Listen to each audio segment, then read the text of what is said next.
உங்கள் favourite TV ஷோக்களை இனி miss பண்ண தேவையில்லை. ZEE5 இல் முற்றிலும் இலவசமாக காணுங்கள். இங்கேயும் எப்பொழுதும். சுவாமிஜி, ரொம்ப நன்றி சுவாமிஜி. ரொம்ப சந்தோஷமா இருக்கே அன்பரசி.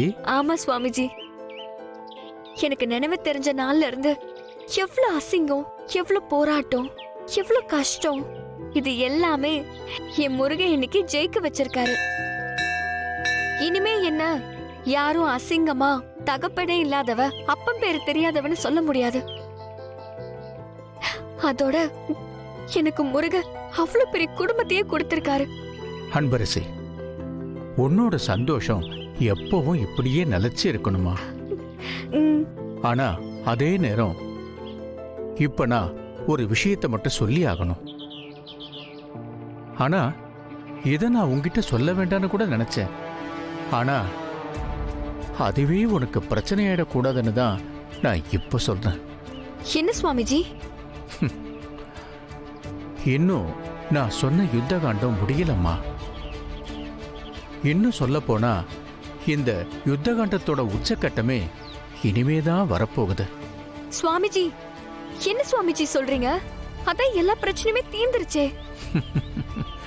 ஆமா, ஆனா அது உன்னோட பார்வையில. உன் பக்கத்துல நடக்கிற எல்லா விஷயமும் நல்லபடியா முடிஞ்ச மாதிரி தான் தெரியும். ஆனா ஒரு நெருப்பு கங்கா பத்தி புகஞ்சுக்கிட்டு இருக்கு. அது எப்ப வேணாலும் தீப்பிடிச்சு எரியும். அந்த தீ நீ நினைக்கிற மாதிரி ஒன்ன மட்டும் எரிக்காது, உன் ஒட்டுமொத்த குடும்பத்தையுமே எரிச்சிரும். என்ன சொல்றீங்க சுவாமிஜி? ஆமா அன்பரசி, இப்ப நான் அன்னைக்கு சொன்னதை தான் இப்பவும் சொல்றேன். உண்மை தெரிஞ்சிருச்சு. இனி ஒரு வீட்டு பிரச்சனை மட்டும் இல்ல, 2 குடும்பத்து பிரச்சனை. அதாவது ஒன்னு நீ பிறந்த வீடு, இன்னொன்னு நீ கல்யாணம் பண்ணி வாழ போற வீடு. இந்த 2 வீட்டையும் நீதான் சமாளிக்கணும். கொஞ்சம் கவனம் குறைஞ்சாலும் அது ஒன்ன மட்டும் இல்ல, இந்த 2 வீட்டையுமே பெரிய ஆபத்துல கொண்டு போய் விட்டுடும்.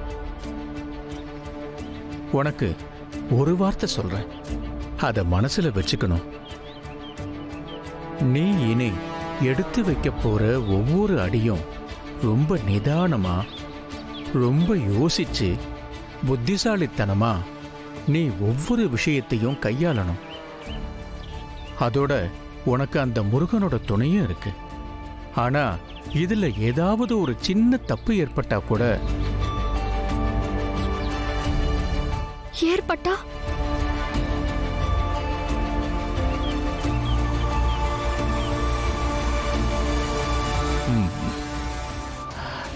இல்ல இல்ல சில பிரச்சனைகளும் வந்து சேரும். அதைத்தான் சொன்னேன்.